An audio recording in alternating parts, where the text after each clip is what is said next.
యెషయా గ్రంథము 58వ అధ్యాయం 1 నుంచి 9 వచనాలు చదువుకున్నాం. తాళక బూర ఊదినట్లు ఎలుగెత్తి బిగ్గరగా కేకలు వేయము, వారు చేసిన తిరుగుబాటును నా జనులకు తెలియజేయము. యాకోబు ఇంటి వారికి వారి పాపములను తెలియజేయము. తమ దేవుని న్యాయ విధిని విడవక నీతిని అనుసరించి వారైనట్లు అనుదినం వారు నా యొద్ద విచారణ చేయొచ్చు, నా మార్గములు తెలుసుకుని నిత్య కనపరచదు. తమకు న్యాయమైన తీర్పులు తీర్చవాలని వారు అడుగుదురు.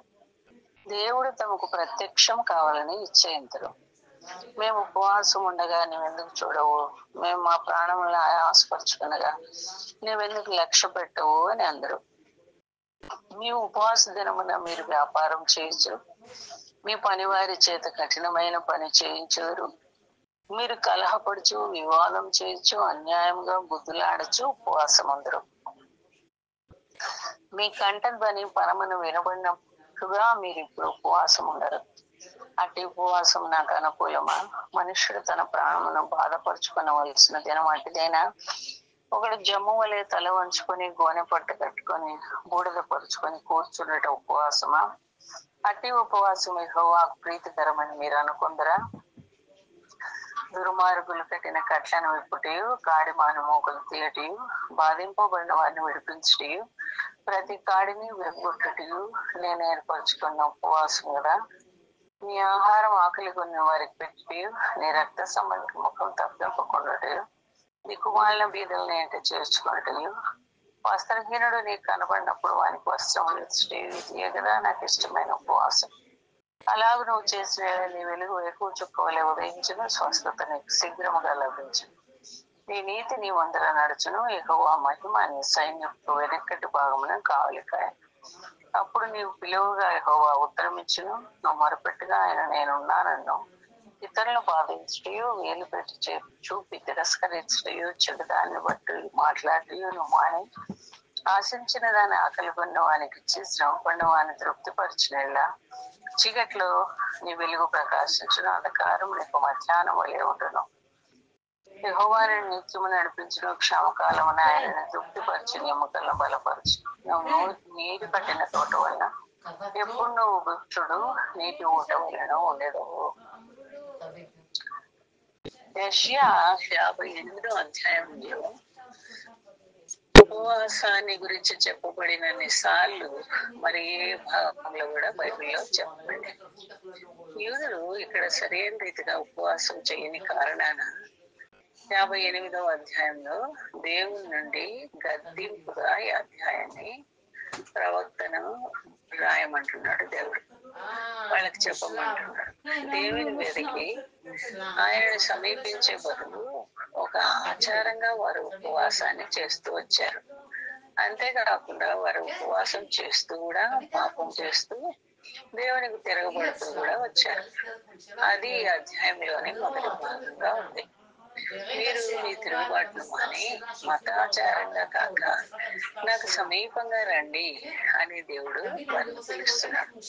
ఇవన్నీ ఆచారము అలవాటుగా ఆచరిస్తున్నారు. అదే సమయంలో నాకు విరోధంగా పాపం చేస్తున్నారు, తిరుగుబాటు చేస్తున్నారు. మీ స్వదేశీయుల్లో కొంతమంది ఎన్నో అక్కర్లు కలిగి పేదరికంలో ఉంటూ అన్యాయం అనుభవిస్తున్నారు కదా, అలాంటి వాళ్ళని మీరు పట్టించుకోవడం లేదు.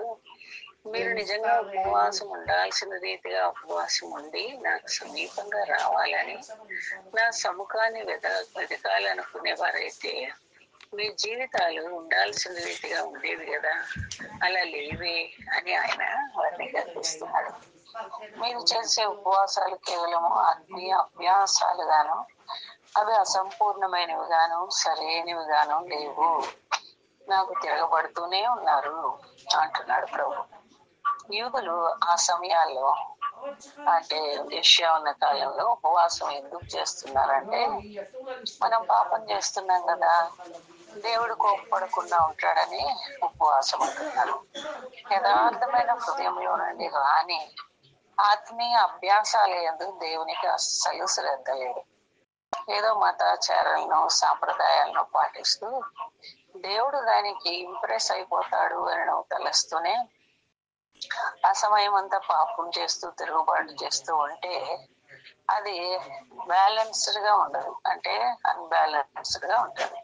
నువ్వు ఒకవేళ చాలా సార్లు ఉపవాసం ఉంటున్నావేమో, చర్చికి చాలా సార్లు నమ్మకంగా వెళ్తున్నావేమో, దశం భాగం కూడా ఇస్తూ ఉన్నావేమో, అయితే ఇవన్నిటికీ దేవుడు ఇంప్రెస్ అయిపోయి నీ పాపాలను తిరుగుబాటులను చూచి చూడనట్లు ఉంటాడు అనుకుంటావేమో. కానీ దేవుడు అలా చూడడు, అలా ఇంప్రెస్ అవ్వడు. ఆయనకు హృదయపూర్వక భక్తి కావాలి, అదే దాన్ని ఆయన చూస్తాడు. ఆత్మీయంగా మనం చేసే పనులు, మతానుసారమైన ఆచారాలతో ఆయన ఇంప్రెస్ అవ్వడు. ఆయనకు మన హృదయాలు కావాలి.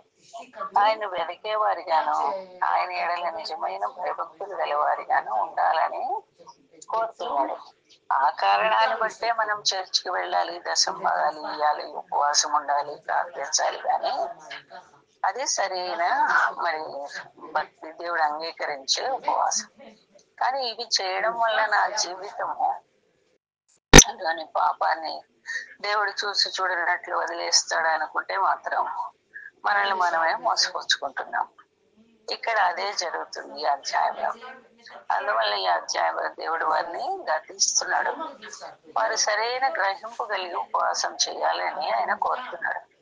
ఉపవాసం అనేది ఏదో మాటల ద్వారా చెప్పబడలేదు బైబిల్లో, కానీ ఉదాహరణలతో కూడా దేవుని వాక్యంలో చెప్పబడింది.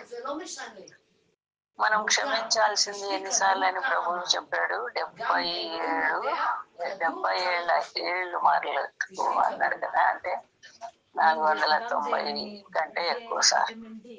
బైబిల్లో ఈ ఉపవాసం గురించి కూడా అన్నిసార్లు చెప్పబడిందంట. ఒక భక్తుడు చెప్తా ఉంటే విన్నాను. బైబిల్లో కొంతకాలము, లేక కొన్ని దినాలు, లేక దినంలో కొంత భాగం ఉపవాసం చేయడము, జనాంగం అంతా కలిసి ఉపవాసం చేయడము, అంటే వాళ్ళ రాజులు ఉపవాస ప్రార్థన కొరకే జనాంగం అంతటిని పిలిచినప్పుడు వాళ్ళందరూ చేరి వచ్చి ఉపవాసం చేయడము, తర్వాత సమాజంగా ఉపవాసం చేయడము, వీటికి ఉదాహరణలు ఉన్నాయి. బైబిల్లో ఈ ఉపవాసాలు ఎన్ని రోజులు చేయాలి, ఎంత సమయం చేయాలి అనే దాని గురించి చెప్పబడలేదు. బైబిల్లో ఉదాహరణకు 1 రోజు చేసిన ఉపవాసాలు ఉన్నాయి, 3 రోజులు చేసిన ఉపవాసాలు ఉన్నాయి, 7 రోజులు చేసిన ఉపవాస ప్రార్థనలు ఉన్నాయి, 21 రోజులు, తర్వాత 40 రోజులు కూడా ఉపవాసాల గురించి మనం చూస్తాం. ప్రజలు ఇలాంటి ఉపవాసాలు చేసినాకనే దానికి అనేక ఉదాహరణలు చేసినారనే దానికి అనేక ఉదాహరణలు బైబిల్లో మనం చూస్తాం.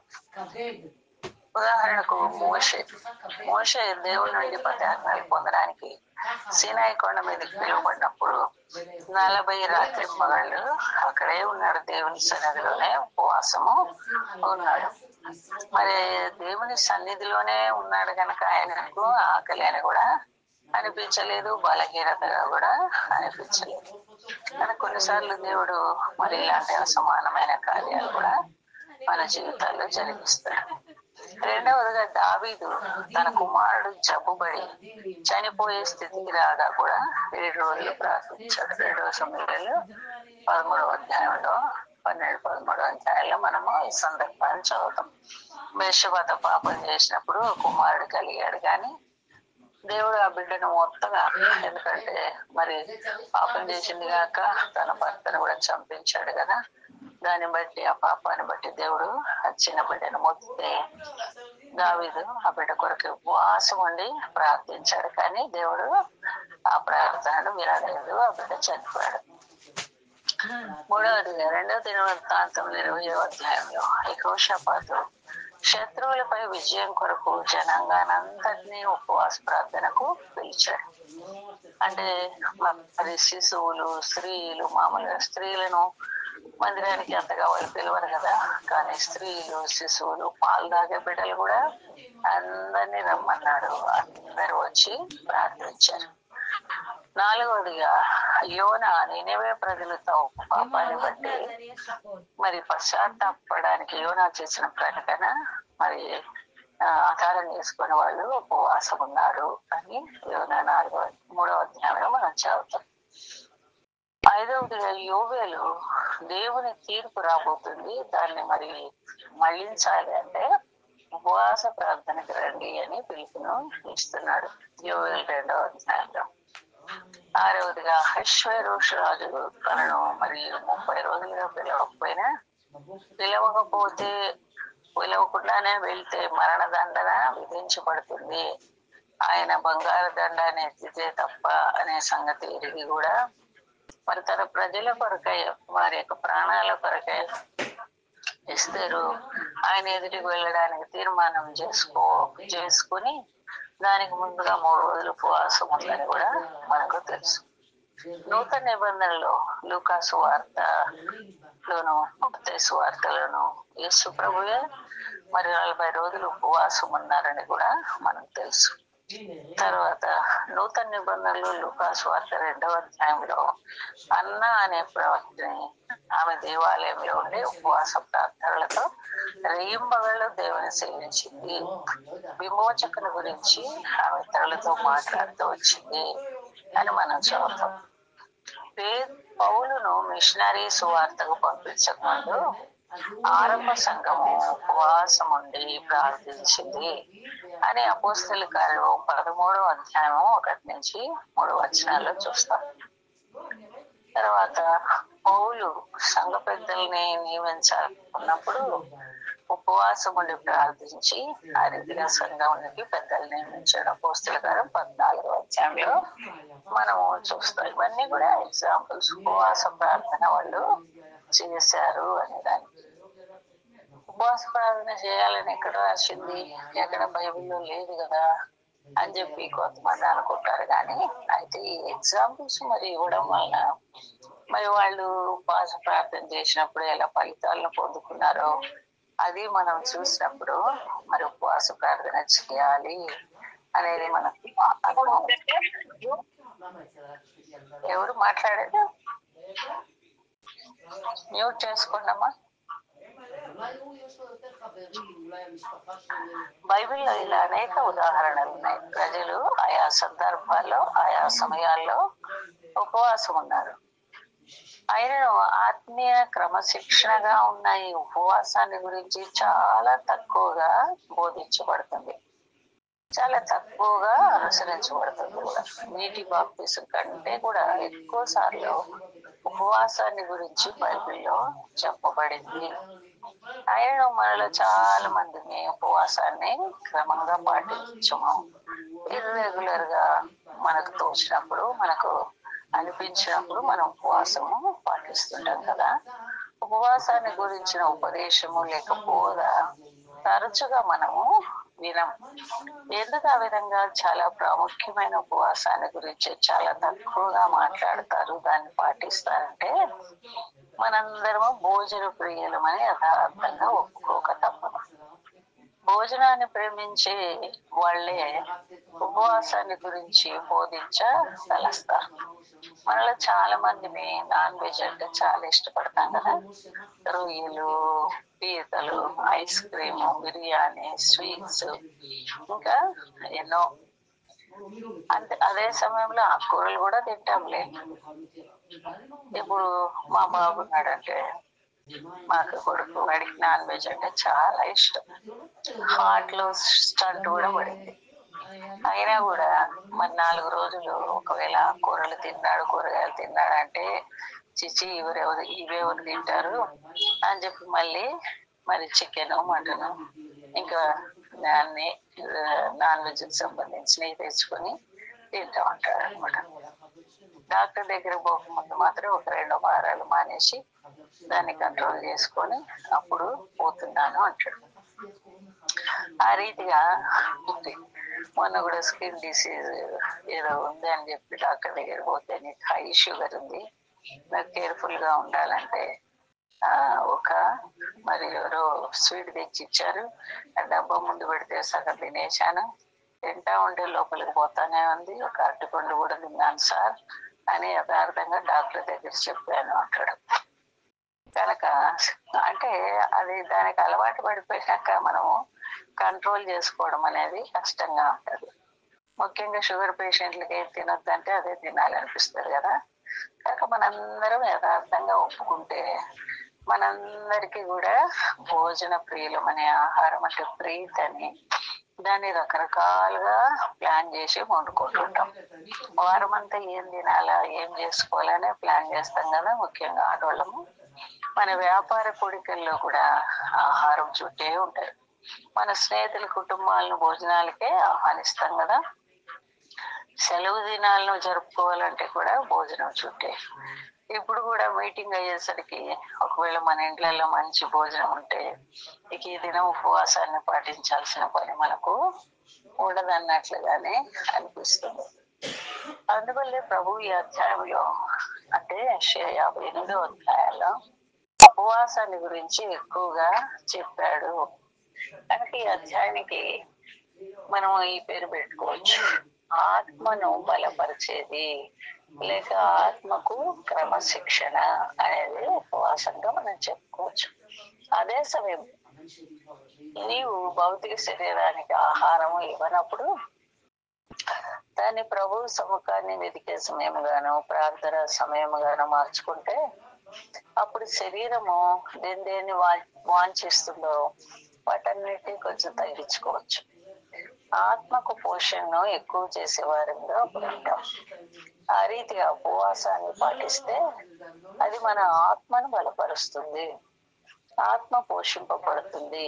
కనుక బైబిల్ తప్పకుండా ఉపవాసం ఉండాలి అని చెప్పనప్పటికీ దానివల్ల అనేక ఉపయోగాలు మనకు ఉన్నాయన్నమాట. ఉపవాసం అంటే భౌతిక శరీరాన్ని ఆకలితో ఉంచడము, ఆత్మకు పోషణ పెంచడమే. అలా శరీరానికి ఆహారం ఇవ్వకపోవడాన్ని బట్టి ఆత్మ బలపడుతుంది. బైబిల్లో ఉపవాసం ఎలా చేయాలి అంటే బైబిల్ ప్రకారం స్వచ్ఛందంగా అంటే ఇష్టపడి చేయాలి, ఏదో బలవంతంగా చేయమన్నారు గనక అన్నట్టుగా కాదు. తర్వాత ఆహారాన్ని కొంత సమయం వరకు ప్రక్కన పెట్టాలి, తద్వారా దేవునికి సమీపంగా రావాలి. ఉపవాసం అంటే ఏది కాదో కూడా చెప్పుకున్నాం. అది క్రైస్తవ డయట్ ప్లాన్ అయితే కాదు. చాలా కాలం ఉపవాసం చేస్తే నువ్వు కొంత బలాన్ని కోల్పోతావేమో, అంతేగాని ఏదో ఉపవాస ప్రార్థన చేస్తే సన్నగా అవుతావు అనేది డైట్ ప్లాన్ కింద చేయకూడదు. నువ్వు చాలా ఆత్మీయంగా ఉన్నావని చూపించే సాంప్రదాయం కూడా కాదు అది. లేక శరీరాన్ని శిక్షించుకోవాలి అని చేసేది కూడా కాదు.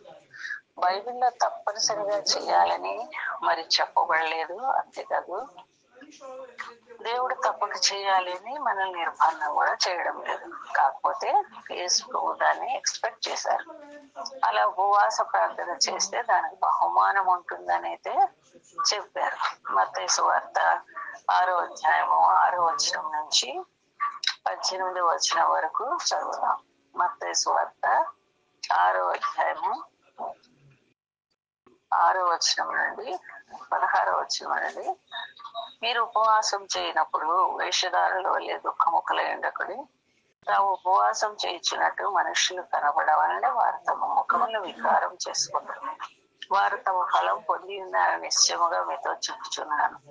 ఉపవాసం చేయించినట్టు మనుషులు కనబడవలన కాక రహస్యమందున నీ తండ్రికే కనబడవాలని నువ్వు ఉపవాసం చేయనప్పుడు నీ తల అంటుకొని నీ ముఖం కడుక్కొనము. అప్పుడు రహస్యమందు చూచున్న నీ తండ్రి నీకు ప్రతిఫలం ఇచ్చును. కనుక ఉపవాసం చేసేటప్పుడు ఎలా చేయాలంట? మన ముఖాలు కడుక్కొని మరి ఏదో ఉపవాసం చేస్తున్నాం అన్నట్టుగా మరి పొడవాటి ముఖాలు పెట్టుకొని వికారం చేసుకొని అట్లా చేయకూడదు అని చెప్పబడుతుంది అనమాట.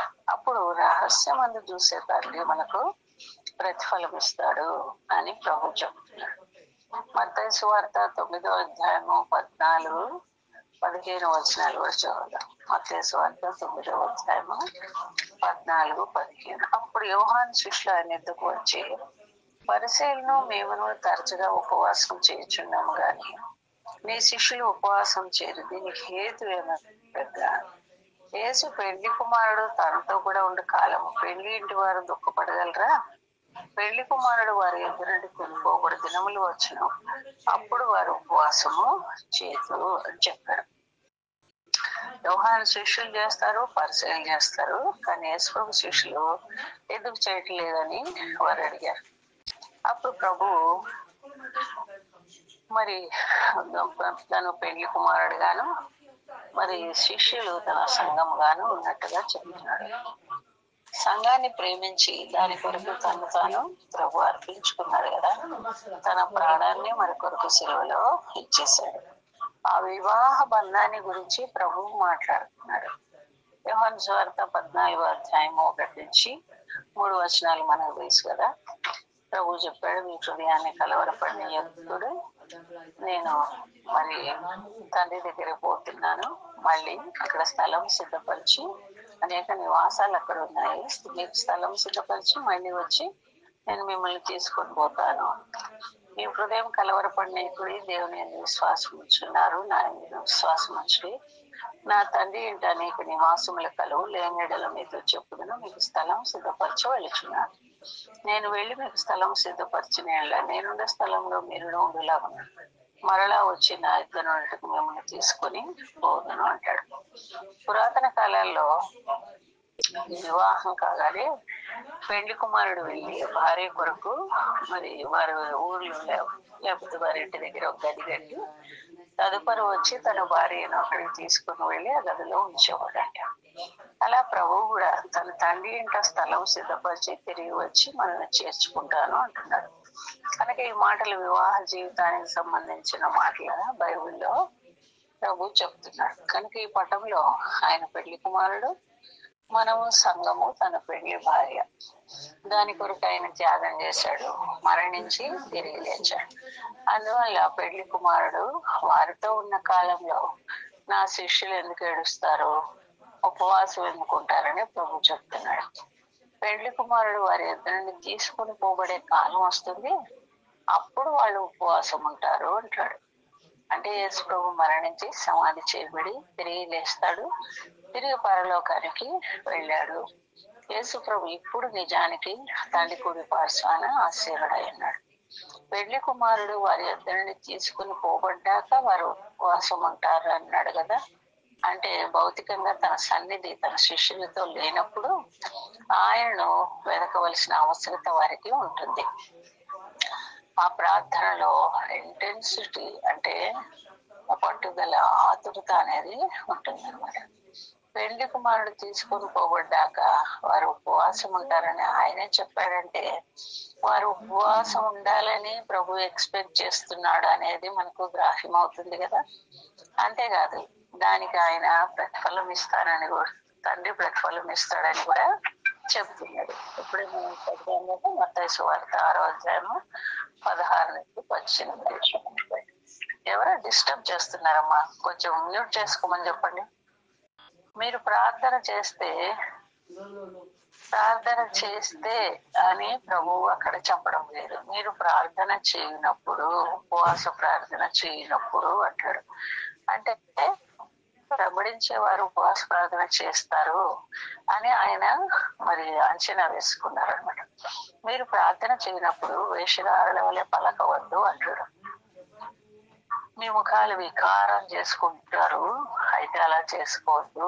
తలకి చక్కగా నూనె పెట్టుకొని ముఖం గడుపుకొని మరి ఒంటరిగా ప్రార్థన చేసేటుంటే లోపలి గదిలోకి వెళ్ళి మనం ప్రార్థించాలని, అప్పుడు రహస్యమందు చూచే మన తండ్రి మనకు ప్రతిఫలం ఇస్తాడని ప్రభు చెప్తున్నాడు. మీ ముఖాలను వికారం చేసుకోవద్దు, ముఖాలను చక్కగా ప్రకాశమానంగా పెట్టుకోండి అంటాడు. ఉపవాసము ప్రభు అధికారం కదా, రెగ్యులర్ గా రొటీన్ లా చేయండి అంటాడు. మీరు కూడా ఇప్పుడు తీర్మానం చేసుకున్నారు కదా, నెలలో ప్రతి మొదటి ఫస్ట్ సోమవారం చేయాలనుకున్నారు. మంచిది, అలా క్రమంగా చేసుకోండి. రహస్యమందు చూసే తండ్రికే గాని మనుషులకు నువ్వు ఉపవాసం చేస్తున్నట్లు చూపించకు అంటాడు ప్రభు. అప్పుడు తండ్రి నీకు ప్రతిఫలం ఇస్తాడు. బైబిల్లో ఉపవాసం ఉండమని ఆజ్ఞ లేనప్పటికీ యేసు ప్రభు దాన్ని కోరాడు, మనం చేస్తామని ఆశించాడు. దానికి ప్రతిఫలం ఉంటుందని కూడా చెప్పాడు.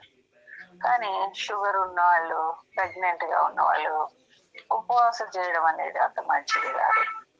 ఒకవేళ సందేహం ఉంటే మీ డాక్టర్ని అడిగి మరి తర్వాత చేయవచ్చు. ప్రభు చేయమన్నాడు గనక తప్పనిసరిగా చేయాలని తలాల్సిన అవసరం లేదు. నువ్వు భౌతికంగా సరిగా ఉన్నావా, ఉపవాసం చేయగలవో లేదో చూసుకోవాలి కూడా. ఉపవాసం చేస్తే కొన్ని బెనిఫిట్స్ కూడా ఉంటాయి. వాటిని ఇప్పుడు మనం చూడవచ్చు. ఆ బెనిఫిట్స్ ఏంటో యెషయా 58:6లో ఇక్కడ చెయ్యకూడని విధానాన్ని చేయాల్సిన దాన్ని ఆయన ఇక్కడ చెప్తున్నాడు. కాడి మాను మోకులు పీట, ప్రతి కాడిని విరగొట్టుట, కట్లు తెంపుట అనే 3 మాటలు ఇక్కడ రాయబడినాయి. ఇందులో 4 ఫ్రేజెస్ చూడవచ్చు. స్వతంత్రులుగా పోనించుటకు అన్ని మాటల్లో ప్రభు చెప్పాడు. సంఖ్యలు, త్రాళ్ళు, మరి అంటే బాధింపబడుతున్నారు వారిని విడిపించడము, ప్రతి కాడిని విరగొట్టడంగా అక్కడ చెప్పబడుతుంది అనమాట. ఈ వచనాల్లో ఫ్రీయింగ్ ఆస్పెక్ట్ లేకపోతే విడుదల, స్వతంత్రులుగా చేసే దాని గురించి చెప్పబడుతుంది. బంధింపబడిన వాటిని విడిపించుట. మన జీవితాల్లో పాప బంధకాలు చాలా బలంగా ఉంటాయి. కొన్నిసార్లు అవి మనల్ని యాక్టివేట్ చేస్తాయి, అంటే బందీలుగా చేస్తాయి. మన చెడు అలవాట్లు కావచ్చు, లేకపోతే సెల్ ఫోన్కు అడిక్ట్ అయిపోవడం కావచ్చు, అందులో చూడకూడనివి చూసే అలవాటు కావచ్చు. పిల్లలతో అదే కదా వచ్చింది. ఇప్పుడు ఈ మధ్య యూట్యూబ్ లో ఒక చిన్న పాపను, 10 సంవత్సరాల పాపను ఒక 14 ఏళ్ళ పిల్లవాడు చంపేసినాడు. ఎందుకంటే వాడు ఎంతసేపు క్రైమ్ కు సంబంధించినవి సెల్ ఫోన్ లో చూస్తాడా. వాడు ఎంతో పేదోడు కానీ మరి దొంగతనం చేసి ఒక ఫోన్ కొనుక్కున్నాడు. ఆ ఫోన్ లో ఎంతసేపు ఇవే చూస్తానని పోలీసు వాళ్ళు ఎదుట ఒప్పుకున్నాడు కూడా. కనుక మరి పిల్లలు ఏం చూస్తున్నారు అది కూడా మనము మానిటర్ చేయాలి మన పిల్లల్ని. మరి టీవీలు ఉండేటప్పుడు టీవీలో ఏం చూస్తున్నారు అనేది మనకు అర్థమైపోయేది. అప్పుడు కొంచెం వాళ్ళని కంట్రోల్ చేయడానికి కొంతమంది తాళం వేసి పెట్టేవాళ్ళు. మరి ఎప్పుడు చూడాలి అప్పుడు మాత్రమే చూసేట్లుగా వాళ్ళని అనుమతించేవాళ్ళు. చూడకూడని చూడకుండా కొంచెం కంట్రోల్ చేసేవారు. కానీ ఇప్పుడు సెల్ ఫోన్ వచ్చిన తర్వాత 24 గంటలు అది వాళ్ళ చేతిలో ఉంటే వాళ్ళు చీకట్లో కూర్చొని రహస్యంగా మరి ఏదేదో చూస్తూ ఉంటారు. తర్వాత వాటిని పలుకుతూ ఉంటారు. వాళ్ళు ఏం వింటున్నారో ఏం చూస్తున్నారో దాన్ని వాళ్ళు అనుసరిస్తుంటారు. కనుక మనం చాలా జాగ్రత్తగా మన పిల్లల విషయంలో ఉండాలి. అంతేకాదు మన శరీరాలను కూడా అవి బంధించి చెరలో ఉంచుతాయి. అవి విరగొట్టబడాలి.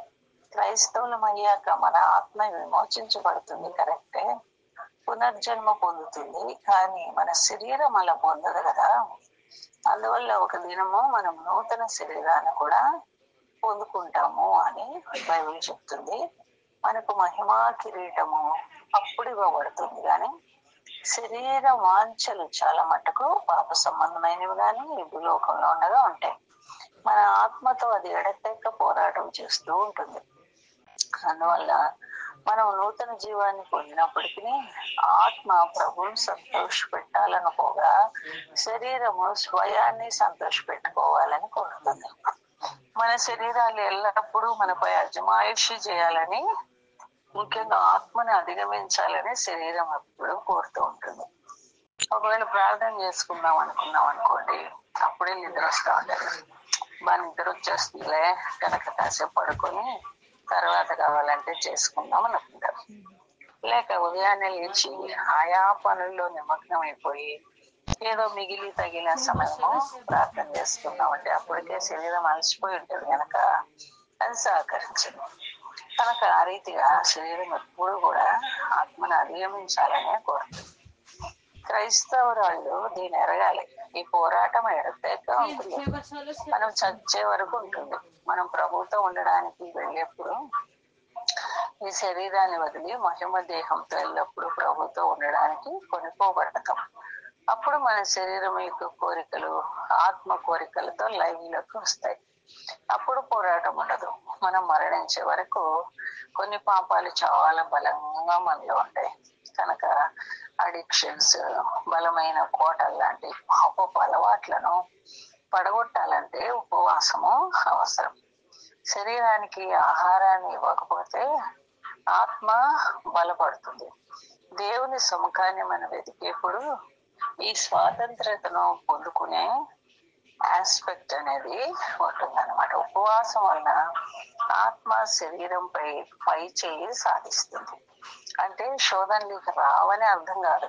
మన ఈ శరీరంలో ఉన్నంత కాలం శోధనలు ఉండనే ఉంటాయి. కాకపోతే ఉపవాసం ద్వారా దేవుని సముఖాన్ని వెలిగితే ఆత్మ పై చేయి సాధించి శరీరాన్ని జయిస్తుంది. అందువల్ల ఉపవాసం వల్ల మనకు లభించే ప్రయోజనాల్లో మొదటిది మన ఆత్మను ప్రాణాన్ని బలపరిచి శక్తివంతంగా ఉపవాసం అనేది చేస్తుంది. అప్పుడు శరీరంపై విజయాన్ని అనుభవిస్తాం. రెండవదిగా మరి దీని వల్ల కలిగే ప్రయోజనము స్వస్థత. యెషయా ఎటువంటి స్వస్థతను గురించి ఇక్కడ మాట్లాడుతున్నాడు? దేవుడు యెషయా కాలంలోని ప్రజలతో, మీరు నన్ను వెదకిన ఎడల ఉపవాసంతో నా సన్నిధిని వెలిగితే, మేము హృదయాలను నా వైపు త్రిప్పితే, అప్పుడు జనాంగముగా మిమ్మల్ని కష్టపెట్టిన ఆపదలన్నిటి నుండి నేను మిమ్మల్ని విడిపిస్తాను. ఇక్కడ జనాంగం యొక్క స్వస్థతను గురించి మాట్లాడుతున్నాడు. ఇక్కడ వాడబడిన హెబ్రీ పదానికి నిజంగా అర్థం ఏంటంటే కట్లు, సర్జికల్ లాంగ్ బ్యాండేజెస్ అని అర్థమంట. గాయాల్ని కట్టే కట్లు. అది జనాంగంలో వారికి కలగబోయే స్వస్థత గురించి ప్రభువు చెప్తున్నాడు. ఏదేమైనా చివరికి మనల్ని స్వస్థపరిచేవాడు దేవుడే కదా. జనాంగంగానైనా, వ్యక్తిగతంగానైనా, భౌతికంగానైనా, భావోద్రేకాల్లోనైనా స్వస్థత అయినా ఉపవాసం చేసేప్పుడు బహుశా మనము అధికమైన విశ్వాసంతో నింపబడతామేమో. ఎందుకంటే ప్రభునే వెతుకుంటాం కదా అప్పుడు. లేక మన హృదయాలను దేవుడు అద్భుతంగా స్వస్థపరిచే రీతిగా ఆయనతో అనుసంధానమైన కారణాన కావచ్చు. ఎలాంటి స్వస్థతో నాకు తెలియదు, కానీ ఉపవాసం చేసినప్పుడు స్వస్థత ఆస్పెక్ట్ అందులో ఉంటుంది. మీలో కొందరికి భావోద్రేకాలు స్వస్థత కావాలేమో. ఎందుకంటే మీ రోగము, భయము, ఆందోళన, ఎంతసేపు ప్రతి దేని గురించైనా చింతిస్తూ ఉంటారేమో. మీరు ఉపవాసం ఉంటే భయం అనే స్ట్రాంగ్ హోల్డ్ నుంచి మీరు విడుదల పొందవచ్చు. లేక భౌతికంగా ఏదైనా అస్వస్థత కావచ్చు. దాని నుండి ప్రభు నేను స్వస్థపరచబోతున్నారు. కనుక ఉపవాసము దాన్ని ఫెసిలిటేట్ చేస్తుంది.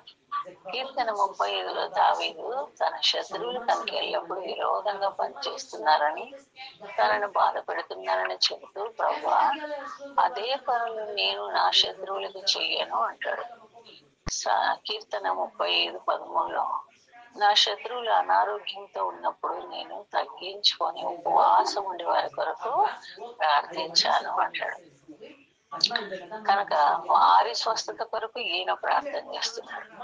అలాగ మనం కూడా వేరే వాళ్ళ స్వస్థత కొరకు కూడా, ఒకవేళ వాళ్ళు మనకు శత్రువులాగా బిహేవ్ చేసిన వాళ్ళైనా మనం వాళ్ళ కొరకు ప్రార్థన చేయాలి.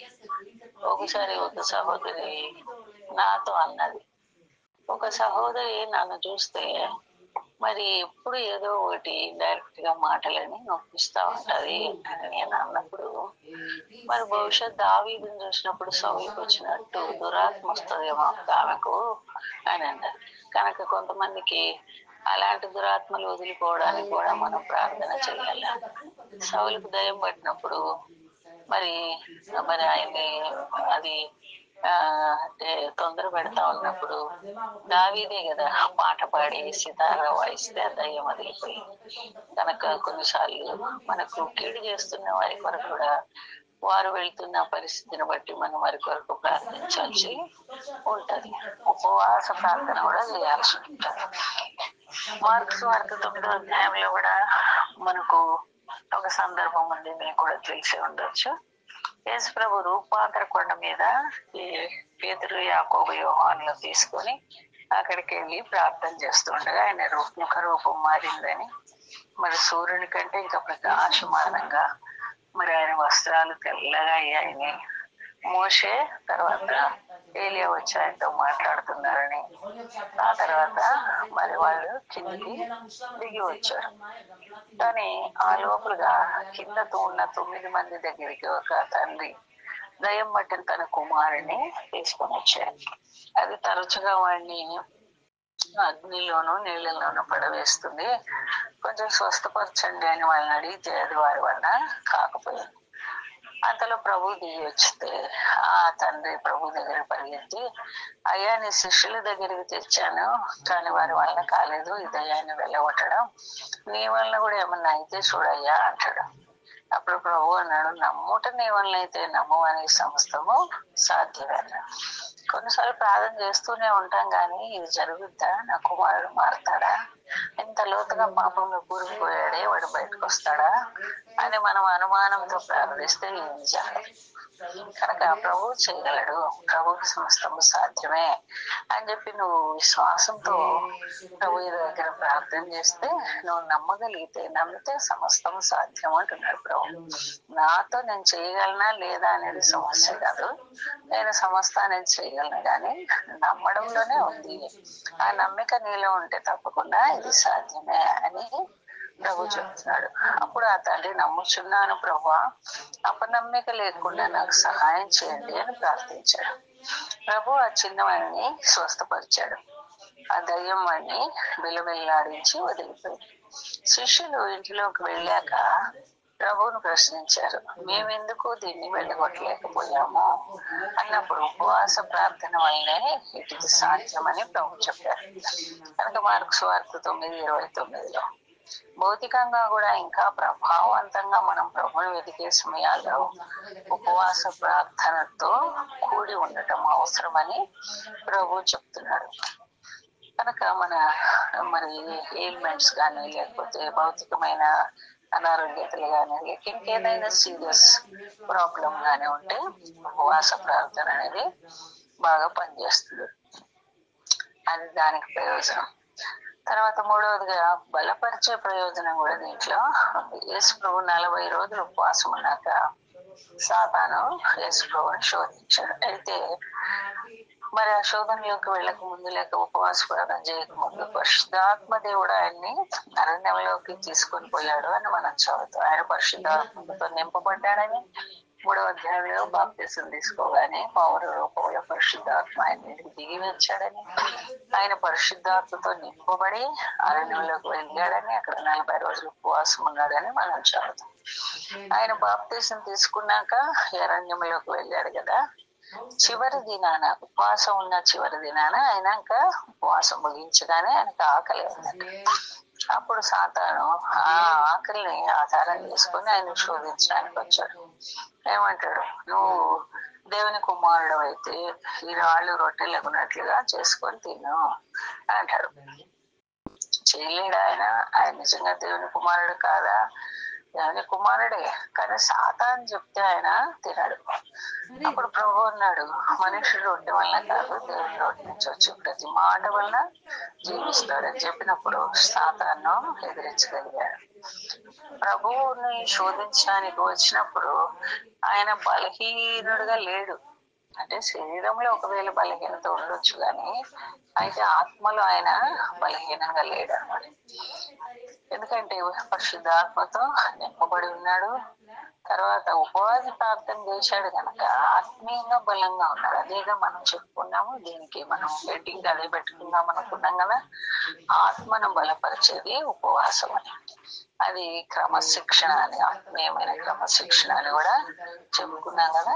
కనుక 40 రోజులు ఉపవాస ప్రార్థనలో తన తల్లితో సమయాన్ని గడిపాడు గనక తనను అది ఎంతగా బలపరిచిందంటే ఎప్పటికంటే బలంగా సాతాన్ని ఎదిరించగలిగాడు. ప్రభు ఇక్కడ బలహీనంగా లేడని అది మనకు చూపిస్తుంది. భౌతికంగా బలహీనత ఉంటే ఉండొచ్చు, కానీ ఆత్మీయంగా మాట్లాడితే శరీరాన్ని ఆత్మ ఇక్కడ డామినేట్ చేసింది. కనుక బలపరిచే ప్రయోజనము ఉపవాస ప్రార్థనలో ఉంది అని మనము చెప్పుకోవచ్చు. సహాయపడే ఉపయోగము లేకపోతే మరి బెనిఫిట్ కూడా మనము ఉపవాస ప్రార్థన ద్వారా పొందుకుంటామని 2వ దినవృత్తాంతములు 20వ అధ్యాయంలో ఉన్న సందర్భం ద్వారా చెప్పుకోవచ్చు. ఇశ్రాయేలుకు శత్రువులైన అమ్మోనీయులు, మోయాబీలు, సీరు నివాసులు ఆ సిరియన్స్ దిక్కు నుంచి వస్తున్నారు అని యెహోషాపాతు రాజుకి వినపడినప్పుడు ఆయన భయపడిపోయి యూదా వారిని అందరినీ కూడా, యూదా దక్షిణ దేశం దక్షిణ రాజ్యంగా ఉంది ఇశ్రాయేలులో 2 భాగాలుగా విడిపోయారు కదా వాళ్ళు. ఇశ్రాయేల్ దేశము 11 గోత్రాలేమో ఒకవైపు, 10 గోత్రాలు ఒకవైపు, 2.5 గోత్రాలు యూదాగా దక్షిణ దేశంగా ఉంది. ఇప్పుడు వీళ్ళేమో 3 సైన్యాలు 4 సైన్యాలు కలిసి వస్తుంటే వాళ్ళేమో బలమైన సైన్యంగా ఉన్నారు. ఆ సమయంలో వారు రాజు యెహోషాపాతు ఆ సైన్యాలు తన మీద యుద్ధానికి వస్తున్నారన్న సమాచారం చేరగానే జనాంగాన్నంతటినీ ఉపవాస ప్రార్థనకు పిలిచాడు. అతను ఆందోళన పడ్డాడు, భయపడ్డాడు, ప్రభు నుండి సహాయం పొందాలనుకున్నాడు. మనందరికీ ఇది సహజమే కదా. అలాగే శత్రువు మన మీద రేగేటప్పుడు మనకు కూడా భయం అనిపిస్తుంది, ఆందోళన వస్తుంది. అయితే మనము ప్రభు మీద ఆధారపడాలి. వాళ్ళందరూ కూడా అలా ఉపవాసం ఉండగా ఆక సమాజము యెహజీయేలు అనే ప్రవక్త లేచి ప్రవచించాడు. యుద్ధం మీరు కాదు, దేవుడే జరిగించును కనుక భయపడవద్దు, నిరుత్సాహపడవద్దు. శత్రువు చేతి నుండి దేవుడు మిమ్మల్ని విడిపిస్తాడు అని వివరంగా చెప్పాడు. కేవలం మీరు యుద్ధ పంక్తులు తీర్చి నిలబడండి. ప్రభు ఇచ్చే విడుదలను ఊరక నిలిచుండి చూడండి. భయపడకండి, రేపు వారి మీదికి పోండి, ప్రభు మీతో కూడా ఉంటాడు అని చెప్పాడు. వారికి నిజంగానే అలా చేసినప్పుడు సహాయం దొరికింది. ఉపవాస ప్రార్థనలో ప్రభు సముఖాన్ని వాళ్ళు వెతికారు కనుక సహాయం వారికి దొరికింది. వారు ప్రోత్సాహపడ్డారు. అంతేకాదు కొలసము 3 రోజుల పాటు వాళ్ళు సమకూర్చుకొని తర్వాత బెరాకాలలో కూడి వాళ్ళు దేవుని స్తుతించారు. తర్వాత మందిరానికి వెళ్ళి కూడా దేవుని స్తుతించారు అని మనం చూస్తాం. అలాంటి సందర్భమే ఎజ్రా 8వ అధ్యాయంలో కూడా చూస్తాం. ఇశ్రాయేలీయులు 70 సంవత్సరాలు, యూదా వాళ్ళు ముఖ్యంగా 70 సంవత్సరాలు మరి బబులోను చెరకు అప్పగించబడ్డారు. తర్వాత ఆ సమయాల్లో దేవుని ప్రజలు చెర నుండి విడిపించబడ్డారు. వాగ్దాన దేశమైన ఇశ్రాయేల్ దేశానికి వాళ్ళు తిరిగి వచ్చారు. కొన్ని గ్రూపులు ఎజ్రా వలన నడిపించబడ్డారు. దారిలో హావా నది దగ్గర వారు ఆగి ఉపవాసం ఉండమని ఎజ్రా వారిని మరి ఆజ్ఞాపించాడు. ఎంతో కనికరంతో మమ్మను మా దేశానికి వెళ్ళడానికి అనుమతించిన పర్షియా రాజును గుర్రాలు సైన్యము కావాలని అడగడానికి నాకు సిగ్గు దోచింది అంటాడు ఎజ్రా. ఎందుకంటే మా దేవుడు మమ్మల్ని కాపాడుతాడు అని రాజుతో ముందుగా చెప్పాడు కనుక మరి ఆ దారులు చూస్తే బందిపోటు దొంగలు ఉంటారు. నాకు కూడా భయంగానే ఉంది. కానీ నేను పర్షియా రాజుతో ఎదుట వేషధారిణిగా ఉండకూడలేదు కనుక ఆయన్ని సహాయం అడిగే బదులు ప్రజలు ఉపవాసం ఉండమని కోరాను అంటాడు ఎజ్రా. ఎజ్రా 8:23. దేవుడు మా మనవిని విని నా ప్రార్థనకు జవాబిచ్చాడు. కనుక నువ్వు కష్టంలో ఉన్నావా, దేవుని సహాయం కొరకు ఎదురు చూస్తున్నావా, అప్పుడు ఉపవాసం ఉండవు. నీ వివాహ జీవితంలో కష్టం ఉందా, నీకు దేవుని సహాయం అవసరమా, నీ పిల్లలు కష్టాల్లో ఉన్నారా, లేక వారే నీ కష్టానికి కారకులా, ఉపవాసం ఉండు. కీర్తన 121:1 ప్రకారం భూమి ఆకాశం సృజించిన వాని వల్ల మనకు సహాయం వస్తుంది. ఆయన ఉపవాసంతో ప్రార్థనలో వేడుకో. చివరిదిగా ఉపవాసం ద్వారా వివేచన అనే ప్రయోజనాన్ని కూడా పొందుకుంటాం. అపోస్తలుల కార్యం 13:1-3లో పౌలు యొక్క మొదటి సువార్త దండయాత్ర దేవుడు మిగతా వారితో మాట్లాడగా వారి చేతుల నుంచి పౌలును బర్నబాను పంపించారు. కానీ వారు ఉపవాసం ఉండి ప్రార్థించాక వారితో దేవుడు మాట్లాడాడు. అప్పుడు పరిశుద్ధాత్ముడు పౌలును బర్నబాను నేను పిలిచిన పని కొరకు ప్రత్యేకించండి అని వారితో చెప్పాడు.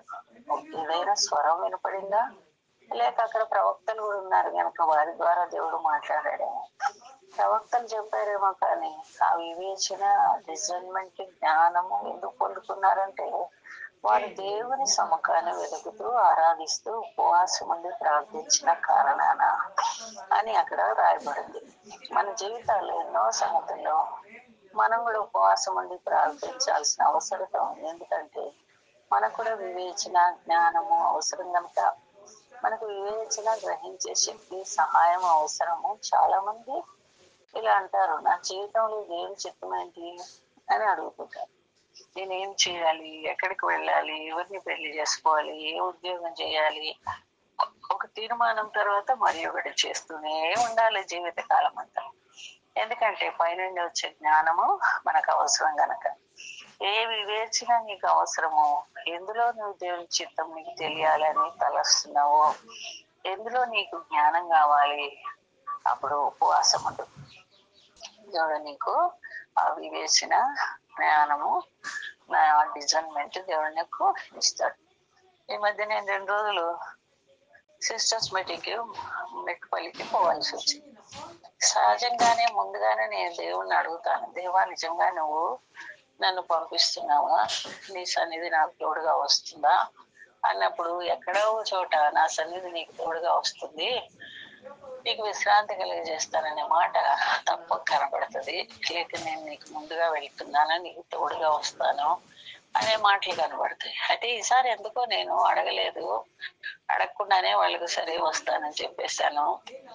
ఆ తర్వాత మరి నేను వెళ్ళాక ముందు రోజు మరి న్యాయాధిపతుల 6వ అధ్యాయం నా పోర్షన్లో దేవుడు చెప్తున్నాడు, నిన్ను పంపిన వాడని నేనే, పరాక్రమ గల బలాఢ్యుడా, నువ్వు వెళ్ళి మిద్యానీయుల చేతిలో నుంచి ఇశ్రాయేలు విడిపించు అని గిద్యోనుతో చెప్పిన మాట. నిన్ను పంపిన వాడని నేనే అనే మాట అది నా పోర్షన్ లో వచ్చింది. తర్వాత కొన్ని డైలీ రీడింగ్ బుక్స్ కూడా చదువుకుంటాను, అందులో కూడా అదే మాట దేవుడు డబుల్లీ మాట్లాడాడు.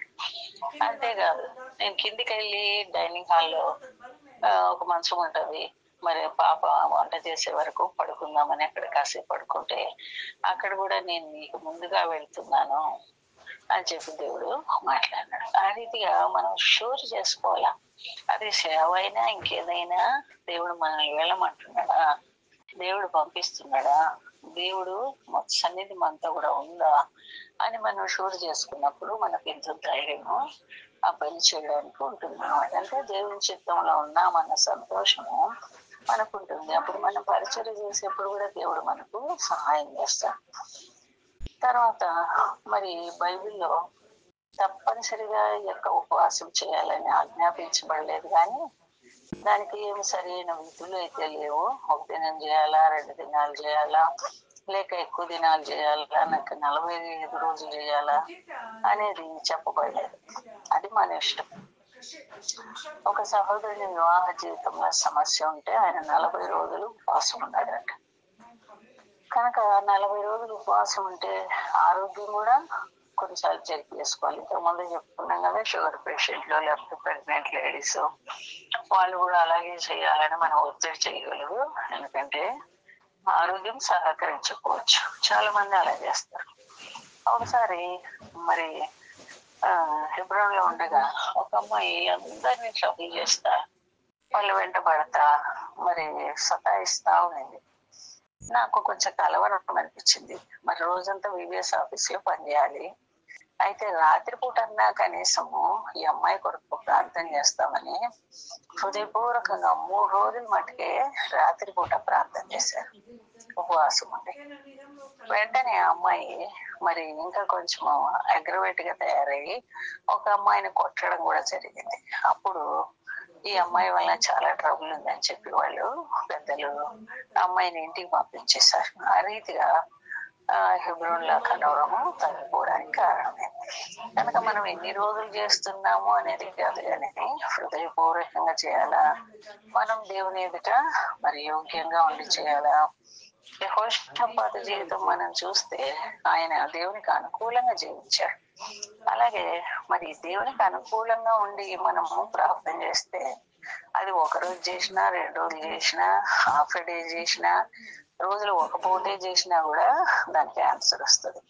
కనుక ఆ రీతిగా హృదయపూర్వకంగా దేవుని ఎంతో యోగ్యంగా ఉండి మరి ఇశ్రాయేలు చేసినట్టుగా పాపం చేస్తూనే, అతిక్రమం చేస్తూనే, దేవుని తిరగబడుతూనే ఉపవాసం ఉండటం వలన ప్రయోజనం లేదు. కానీ దేవుని వాక్యానికి విధేయత చూపిస్తూ మన జీవితం దేవునితో సరిగా ఉంటే మనం 1 రోజు చేసినా, 2 రోజులు చేసినా, ఒక దినంలో ఒక భాగంలో మాత్రమే చేసినా కూడా ప్రార్థనకు జవాబు వస్తుంది. అందుకని మీరు ఎక్కువ రోజులు చేయొద్దు అని నేను చెప్పడం లేదు, చేయడం మంచిదే. ఇంకా ఎక్కువ రోజులు చేస్తే ఎక్కువ అంశాల కొరకు మీరు ప్రార్థన చేయొచ్చు. కనుక మరి ఆ రీతిగా మనము చేయాలన్నమాట. అందరూ అన్ని సమయాల్లో అంటే రోజంతా చేయలేని పరిస్థితి ఆరోగ్యాన్ని బట్టి ఉండొచ్చు. కనుక మీకు ఎలా వీలవుతుందో అలా చేసుకోవడం మంచిది. జబ్బు పడిపోయేలా కాకుండా కనీసం మంచినీళ్ళు తాగుతూ మనం ఉపవాసం అంటే మంచిది. కొంతమంది ఒక భక్తుడు చెప్పాడు, ఉపవాసం ఉంటున్నామని నీళ్లు కూడా తాగకుండా అక్కడికి చచ్చిపోయారట. అలాంటి పనులు మనం చేసుకోకూడదు. కనుక మత్తయి 6:18 ప్రభు చెప్పాడు కదా, ఉపవాసం ఉన్నట్లు ప్రజలకు చూపించుకోవడానికి కాదు కానీ రహస్యమందున్న మన ప్రభుకే తెలిసేలా భారంతో మనము ప్రార్థించాలి. ఒక సహోదరి సాక్షిని మధ్య నేను వింటా ఉన్నాను. శ్రావణి అనే అమ్మాయి. ఆ అమ్మాయి ఎన్నో ప్రార్థనలకు జవాబు చక్కగా పొందుకుంది. అయితే ఒకసారి వాళ్ళ ఇంట్లో చాలా ఎలుకలంట, పెద్ద పెద్దవి, పిల్లి కంటే కొంచెమే తక్కువ ఉన్నాయట. అంత పెద్ద ఎలుకలు 50 దాకా ఉన్నాయంట. అసలు పడుకోనిచ్చే కాదంట, మీద ఎగురుతా ఉండేవంట. ప్రభు ఈ వీటిని ఎట్లా, వీటి విషయం ఏంటి అని ఒకరోజు ఉపవాస ప్రార్థన చేయాలని తీర్మానం చేసుకుని ఉపవాస ప్రార్థన చేస్తూ వాళ్ళ అమ్మ వాళ్ళు ఏదో పని మీద బయటకు వెళ్ళి వాళ్ళు వస్తారేమో అని తలుపు కొంచెం తీసి పెట్టిందట.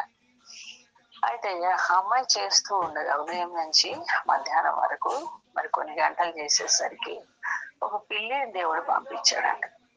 ఆ పిల్లి లోపలికి వస్తుందంట, ఒక ఎలుకను పట్టుకుపోతుందంట, లోపలికి వస్తుందంట, ఒక ఎలుకను పట్టుకుపోతుందంట. ఆ రీతి ఏడు శబ్దం అవుతుందని పాప కొంచెం కళ్ళు తెరిచి చూస్తే ఆ పిల్లి ఒకదాని వెంట ఒకటి నా 50 ఎలుకలను కూడా పట్టుకెళ్ళిపోయిందంట. కనుక చాలాసార్లు ఇది సిల్లీగా మనకు అనిపించవచ్చు, కానీ నిజంగానే హెబ్రోన్లో కూడా ఒకసారి పందికొక్కలు చాలా ఎక్కువైపోతే వాటి బెడద ఎక్కువైపోయినప్పుడు మేమందరము దాని కొరకు ప్రార్థన చేశాం. ఇలాంటి దాని కొరకు కూడా ప్రార్థన చేయాలంటే చేయాలి. మరి కొన్నిసార్లు పొలాలను పాడు చేస్తాయి, మన ఇళ్లను పాడు చేస్తాయి, మన వస్తువులను పాడు చేస్తాయి. మనం నిజంగా సిన్సియర్ గా వాటి కొరకు కూడా మనం ఉపవాసం ఉండి ప్రార్థన చేస్తే దేవుడు చేస్తాడు. కనుక జీవుల విషయంలోనే చేస్తే మన సొంత పిల్లల విషయంలో చేయడం తప్పకుండా చేస్తాడు. కనుక విశ్వాసంతో మనము ఆ రీతిగా ఉపవాసం ఉండి ప్రార్థన చేయడం అనేది చాలా ప్రాముఖ్యము. ఉపవాస ప్రార్థన వల్ల ఎన్నో బెనిఫిట్స్ ఉన్నాయని కూడా మనం చూస్తున్నాం కదా. కనుక ఇప్పుడు ప్రార్థన చేద్దాం. ప్రేమల మా ప్రభువా యేసుక్రీస్తు వారి పరిశుద్ధమైన శ్రేష్టమైన నామం పేరిట మరి ఒకసారి మీకు వందనాలు స్తోత్రాలు చెల్లిస్తుంటున్నాం తండ్రి. మీ నమ్మకత్వాన్ని బట్టి మిమ్మల్ని స్తుతిస్తుంటున్నాము. ప్రార్థన చేయాలి, ఉపవాస ప్రార్థన చేయాలి అని బైబిల్లో ఖచ్చితంగా మీరు నిర్ణయించకపోయినప్పటికీ, మరి దాని కొరకైన మరి నియమాలు మాకు చెప్పకపోయినప్పటికీ ఎంతో మంది ఉపవాస ప్రార్థన చేయడం ద్వారా ఎన్నో బెనిఫిట్స్ పొందుకున్నారని మేము చూస్తూ వచ్చాము.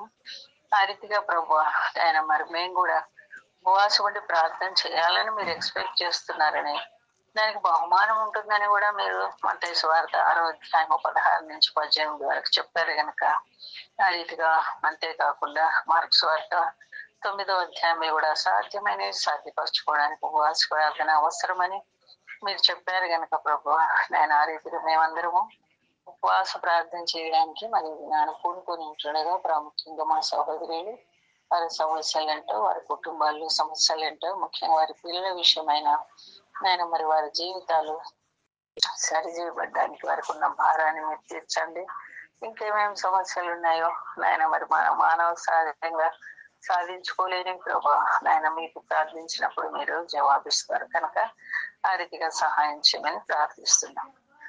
ఈరోజు భరత్ గారు, నవదీప్ గారు దేవుడిచ్చిన నూతన సంవత్సరంలో ప్రవేశించారు. దయా కిరీటాన్ని వారికి ధరింపజేస్తూ మరి ఈ సంవత్సరం అంతా కూడా మీరు ఎవరిని కాపాడమని ప్రార్థిస్తున్నాం. ఆ రీతిగా విజయశ్రీను గారు వెడ్డింగ్ డే అంట, వారికి కూడా మీరే సహాయం చేయండి. ఆమెను కూడా మరి సంవత్సరం అంతా మీరే కాపాడుతున్నామని, కుటుంబాన్ని మీరు భద్రపరుస్తున్నామని, నీలో ఎదిగింపజేస్తున్నామని ప్రార్థిస్తున్నాం. శాంతకుమారి గారి కుమార్తె సిరి బిఎస్సి నర్సింగ్ లో ఫస్ట్ క్లాస్ ర్యాంక్ ప్రభు ఇచ్చినందుకు కూడా దేవుని స్థుతిస్తూ ఉంటున్నాము. ఆ రీతిగా బిడ్డ కొరకే స్టడీస్ చక్కగా మరి చేసుకోవడానికి కూడా కావాల్సిన జ్ఞానాన్ని ఇస్తురండి. దేవిన గారికి కూడా సంపూర్ణమైన ఆరోగ్యం కొరకే ప్రార్థిస్తున్నాం, సహాయం చేయండి. అలాగే సుజాత గారికి పిసిఓడి సమస్యల నుంచి విడుదల, పరిపూర్ణ స్వస్థత కొరకు, అలానే సంతానం కొరకు ప్రార్థించమని కోరారు. వారికి కూడా సహాయం చేయండి. సంతానం మీ చేతువ నాయన మరి గర్భఫలం మీరు ఇచ్చే బహుమానం అని ఉంది కనుక ప్రభారీగా సహాయం చేయండి. సుజాత గారి ఆరోగ్యం కొరకు, వారి ఎంప్లాయర్ యొక్క రక్షణ కొరకు కూడా ప్రార్థన చేస్తున్నాం. అలాగే ఎలిజబెత్ ఇలాంటి వాళ్ళందరూ కూడా మరి ఎంతో మందికి మరి ప్రభు వాళ్ళు మరి దేవుని వాక్యం చెప్తున్నారు, సువార్త మరి పంచుతున్నారు, పత్రికలు అక్కడక్కడ మరి పార్కుల్లో అక్కడెక్కడ పెడుతున్నారు, నేరుగా ఇవ్వలేకపోయినా ఇలాగ దేవుని సేవ చేయడానికి వాళ్ళు పూనుకున్నారు గనక వారందరికీ కూడా మీరే సహాయం చేస్తారమ్మని ప్రార్థిస్తున్నాం. వాళ్ళ పిల్లల్ని కూడా దీవించండి. పాప కూడా దూరంలో ఆస్ట్రేలియాలో చదువుకోవాలనుకుంటుంది. ఆ విషయంలో కూడా మీరు ఎక్కువగా చూపిస్తున్నామని ప్రార్థిస్తూ వస్తున్నాం. ఇంకెవరెవరికి అవసరతలు అక్కర్లు ఉన్నాయో అన్ని కూడా తీరుస్తురమ్మని కృపగల హస్తాలకి అప్పగించుకుంటూ మేము చేయలేకపోయినా మీరు ఎరుగుదురు కనుక వారందరి అక్కర్లు మాకు తెలియకపోయినా మీకు తెలుసు కనుక ఆ రీతిగా మరి నిబడలేక ఉపవాస ప్రార్థనకు అత్యధికంగా జవాబు దయచేస్తున్నామని యేసుక్రీస్తు వారి పరిశుద్ధమైన నామం పేరిట స్తుతించి ప్రార్థించి వేడుకొంచుంటున్నాం తండ్రి. ఆమేన్. ఆమేన్. ఆమేన్. ప్రైజ్ లార్డ్ అమ్మా. ప్రైజ్ లార్డ్ అమ్మా.